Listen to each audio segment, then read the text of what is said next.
दास मोहिंदरजीत सिंह बेंगलोर से।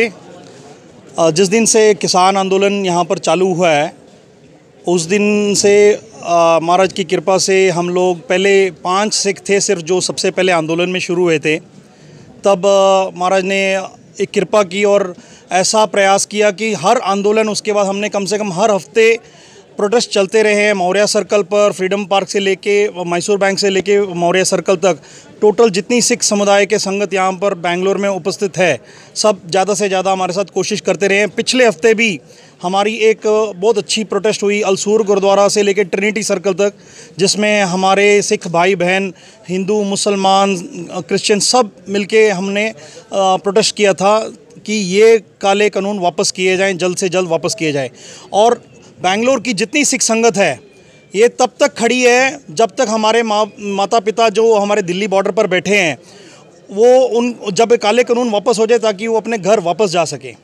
क्योंकि आज वो दिल्ली में सर्दी में सुकड़ रहे हैं, मर रहे हैं, शहीदियाँ प्राप्त कर रहे हैं, लेकिन गवर्नमेंट को, सरकार को इसकी आवाज़ नहीं सुनाई दे रही। तब तक यहाँ पर प्रोटेस्ट दिन ब दिन बढ़ता जाएगा। 5 आदमियों से शुरू हुआ था, अभी 500 तक हो चुका है। अगले आने वाले समय में 5,000 और 50,000 तक भी लोग यहाँ पर इकट्ठे होकर सिख समुदाय के सब मिलकर प्रोटेस्ट करेंगे दिन ब दिन। जितनी जल्दी हो सकता है हम ये अपील करते हैं प्रधानमंत्री से कि ये काले कानून वापस लें जल्दी से जल्दी। सर आप बोल रहे हैं काला कानून है क्या सर? काले कानून के बारे में जितने हमारे समझदार लोग हैं आगे उन्होंने सब चीज़ के ऊपर आपसे डिटेल में बात की। इसको मैं एक्सप्लेन करने जाऊँ, जितना भी एक्सप्लेन करूँ कम पड़ेगा। सबसे पहली बात उसमें मैं बात करना चाहता हूँ, जो इन्होंने स्टॉक पर इन्होंने पाबंदी खोल दी है 1947 से लेके आज तक कभी ऐसा नहीं हुआ कि कितने सारे प्रधानमंत्री आए और कितने सारे प्रधानमंत्री गए। क्या सब बेवकूफ़ थे? किसी को पता नहीं था कि स्टॉकिंग करना ज़रूरी नहीं है? मतलब कोई भी अगर ब्लैक मार्केटिंग होती है तो इसके लिए इस पर पाबंदी थी। इससे क्लियर इंडिकेशन यही दिख रहा है कि जो पीछे जो जेंट्स जो बैठे हैं जिन्होंने मनी इसमें अर्निंग करनी है उनके कहने पर यह हो रहा है। देखो 1947 से लेके आज 2000 सीधा इल्ज़ाम अडानी और अंबानी। बिल्कुल ये बिल्कुल तय दिल हमारे किसान यूनियंस ने सब ने आइडेंटिफाई किया गया है और विद प्रूफ्स के साथ में हमारे पास इतने प्रूफ हैं कि आप जब चाहिए प्रेस के सामने हम पेश कर सकते हैं वापस। अगर आप, मेरे को लगता है कि हर सोशल मीडिया के थ्रू ये सर्कुलेट भी हो चुका है कि जितने अडानी एग्री बोर्ड्स उन्होंने 2020 में ही बिफोर बिल लॉन्च होने से पहले उन्होंने फ्लोट कर दी थी। कई प्राइवेट लिमिटेड कंपनीज और कई सारी लैंड एक्विजिशंस चालू कर दी थी। सो प्रमाण कई हैं। इन सब चीज़ों जो चीज़ किसानों ने मांगी नहीं हमारे को क्यों दे रहे हैं, क्यों थोप रहे हैं?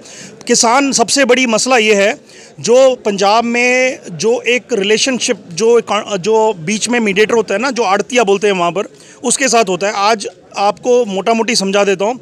पंजाब में कुछ भी दुख और सुख अगर होता है ना घर में, तो वो सीधा सबसे पहला जो किसान होता है अपने आड़ती के पास जाता है, जो ब्रोकर होता है बीच में, उसके पास जाके अगर उसके घर में शादी है ना तो उसके पास आड़ती के पास जाके 1,00,000 2 लाख रुपए एडवांस ले आता है।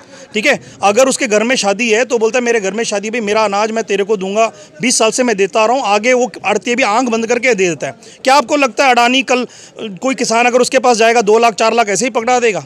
कोई नहीं पकड़ाने वाला। उनके टर्म्स एंड कंडीशंस की एक बुकलेट होती है जिसमें बड़े से बड़े पढ़े लिखे आदमी नहीं जाके कोर्ट में खड़ा हो सकता। आप खुद समझिए, आज हम छोटी सी एक गाड़ी भी खरीदते हैं ना 50,000 की, उसके पीछे इतने टर्म्स एंड कंडीशंस पे सिग्नेचर और थंब हो जाता है कि आप कोर्ट में कहीं जाके आप पूरा नहीं पढ़ सकते। डिमांड सबसे एक ही है, तीनों लॉज वापस किए जाएं। ये अदर देन दिस, इससे नीचे कुछ भी हमारे को मंजूर नहीं है। जब तक ये वापस नहीं होगा दिन ब दिन प्रोटेस्ट बढ़ता जाएगा। जब तक ये वापस नहीं होगा तब तक आप पंजाब में टावर गिराते ही रहेंगे। टावर गिराने का किसी ने समर्थन नहीं दिया है। ये किसी संगठन ने, किसी लोगों ने किया। हमारा आज तक जितना भी हुआ है वो गलत इन्फॉर्मेशन है। हमारे किसान वायरल हुआ है। देखिए, आप जांच कीजिए, आप पड़ताल कीजिए कि किसान उसमें थे कि नहीं थे। आज हमारे जितने भी आंदोलन हुए सब शांतमय आंदोलन हुए। हमारा जो अधिकार है प्रोटेस्ट करने का, हमारा डेमोक्रेटिक राइट है, हम सिर्फ और सिर्फ उसको यूटिलाइज करें। उसके बाहर हम लोग ने ना कभी आज तक पुकार की है ना आगे करेंगे।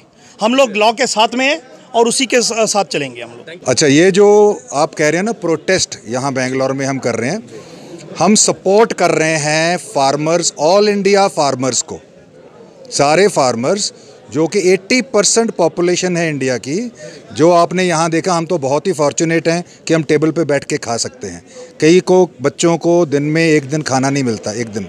तो वो जो फूड सिक्योरिटी एक्ट है गवर्नमेंट का, जो FCI के थ्रू अपने फार्मर बेचते थे FCI को, उनके बीच में जो आड़ती उन्होंने बताया वो खरीद के देते थे उनको गवर्नमेंट की तरफ से, और वो पैसा गवर्नमेंट को मिलता था, एक अच्छे रेट पे उनको मिल जाता था, और वही आपको 2 रुपये किलो 4 रुपये किलो राशन कार्ड पे गवर्नमेंट इशू करती थी।